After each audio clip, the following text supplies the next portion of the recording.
स्त्री बनना है जरूरी। यदि परिवार में स्त्री अपनी सोच विस्तृत कर ले तो समाज में बड़ा बदलाव हो सकता है और मानवता के मस्तक से कलंक का बोझ हमेशा के लिए हट सकता है। जब मीना का विवाह एक प्रतिष्ठित और संपन्न परिवार में तय हुआ तब मन में अजीब सी कसमकस थी कि मेरी उम्र तो छोटी है, इतना बड़ा संयुक्त परिवार है, मैं कैसे सामंजस्य बैठा पाऊंगी।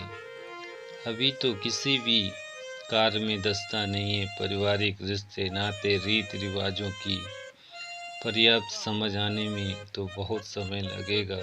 उसके मन में भी बड़ी उलझन थी, पर विवाह उपरांत जब घर में गई तो सारी स्त्रियां केवल ही थीं।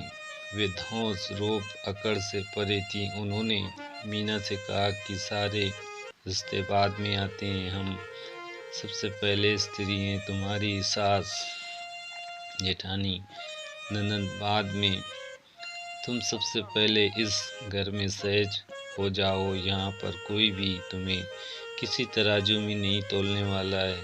वह अपनी हर छोटी समस्या परिवार में रहने वाली स्त्रियों को बताती है और सभी मिलजुल कर उस समस्या का समाधान करते हैं। वहाँ पर सभी का सबसे बड़ा गुण माफ़ करना था, पुरानी बातों को छोड़कर कुछ नया सोचना था। सभी अपने कार्यों में व्यस्त रहते थे। मीना अपनी माँ से कहती है कि मेरे ससुराल में सुंदरता, गुणों और अवगुणों को तौलने के लिए कोई तराजू नहीं है। सास अपनी पुरानी कहानियाँ नहीं सुनाती कि मेरे ज़माने में ऐसा होता था, मैंने ये किया था, मैंने वो किया था। जेठानी अपनी श्रेष्ठता नहीं सिद्ध करती कि मैंने इस घर को संभालने में इतने वर्ष झोंक दिए। ननद हर समय मान सम्मान की दुहाई नहीं देती, हर कोई मुझे सहज महसूस कराने में लगा रहता है।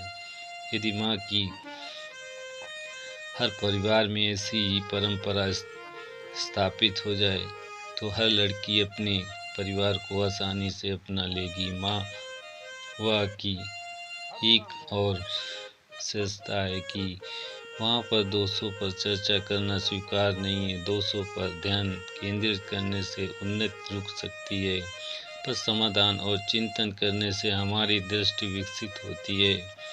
वहाँ पर अपनी गलती को स्वीकार करके हल्का महसूस करने पर भी बल दिया जाता है। माँ, मैं भी अब अपने ससुराल के सहयोग के साथ आगे बढ़ना चाहती हूँ, अपनी सोच को उदार बनाना चाहती हूँ। माँ मीना के वाक्य सुनकर मन ही मन परिवार के प्रति धन्यवाद और मन से दुआएं दे रही थी। जिस परिवार ने उसकी बेटी की ज़िंदगी आसान कर दी। कभी कभी दुआएं भी बरकत पैदा करने में सहयोगी होती हैं। शायद मीना के ससुराल की भी यही खासियत थी कि मीना की माँ मन ही मन ईश्वर को धन्यवाद दे रही थी कि बेटी की सोच और परिवार की सोच में कितना अच्छा तालमेल दिखाई दे रहा है। भविष्य में मेरा होना ना होना मेरी बच्ची की खुशहाली के लिए ज़रूरी नहीं होगा।